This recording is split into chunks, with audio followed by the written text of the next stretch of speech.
Salut à toutes et à tous, dans cette vidéo je vous propose de faire un focus sur le type de variable appelé tuple. À travers des exemples concrets, je vous expliquerai comment utiliser cet objet Python qui est un conteneur ordonné non mutable. Vous êtes prêts? Alors c'est parti! Cette vidéo propose de nombreux exemples de code Python. Afin de bien les assimiler, n'hésitez pas à mettre la vidéo sur pause quand cela vous est nécessaire, puis tapez sur votre IDE Python préféré les différents codes afin de bien les assimiler. C'est en effet en codant que l'on apprend à coder. Un tuple, contrairement à une liste, est une séquence non mutable. On ne peut pas modifier ses éléments ou en ajouter. Un tuple est délimité par des parenthèses et ses éléments sont séparés par des virgules. Bien qu'en théorie il soit possible de construire des tuples composés d'éléments de différents types, dans la pratique il est recommandé d'y stocker une collection d'objets de même type. Les tuples sont des collections ordonnées d'objets, ces objets pouvant être de types différents. Les tuples sont non mutables, c'est-à-dire que l'on ne peut pas modifier leur contenu. Ils sont généralement utilisés pour stocker des constantes. L'accès aux éléments d'un tuple se fait par un simple appel, nom du tuple, entre crochets indice.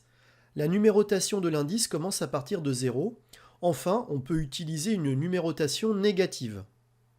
Comme pour les chaînes de caractères ou les listes, l'affichage d'un élément d'un tuple se fait en utilisant des crochets à l'intérieur desquels on précise l'indice de l'élément que l'on souhaite afficher.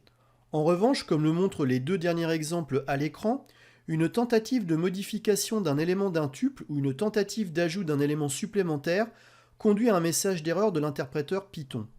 Cela confirme qu'un tuple est un conteneur ordonné, car reposant sur un système d'indices, mais non mutable, c'est-à-dire non modifiable. Son usage est souvent réservé à des valeurs telles que des constantes, que l'on ne souhaite pas qu'un programme modifie. De la même manière, une tentative de suppression d'un élément d'un tuple entraîne une erreur de l'interpréteur Python. Les données stockées dans un tuple sont donc protégées, ce qui rend ce type structuré particulièrement intéressant dans certaines situations de programmation. On peut enfin créer un tuple contenant un seul élément avec la syntaxe particulière qui s'affiche à l'écran. En Python, la technique de slicing permet le découpage de structures de données séquentielles telles que les tuples. Les tranches devant être extraites sont indiquées à l'intérieur des crochets. La tranche 0,2.2 permet d'extraire les éléments d'indice 0 inclus à 2 exclus, c'est-à-dire de facto de 0 à 1. La tranche 2.-1 permet d'extraire tous les éléments sauf le dernier. La notation 0, 2.3, 2.2 permet quant à elle d'extraire les éléments d'indice 0 inclus à 3 exclus par pas de 2. Pour parcourir tous les éléments d'un tuple de manière séquentielle, on utilise une boucle for. On peut opter soit pour un parcours par élément comme dans le premier exemple, soit par indice comme dans le deuxième exemple. Je vous encourage à mettre si nécessaire la vidéo sur pause afin de bien assimiler ces deux techniques permettant de parcourir les éléments d'un tuple. L'opérateur in teste si un élément fait partie d'un tuple.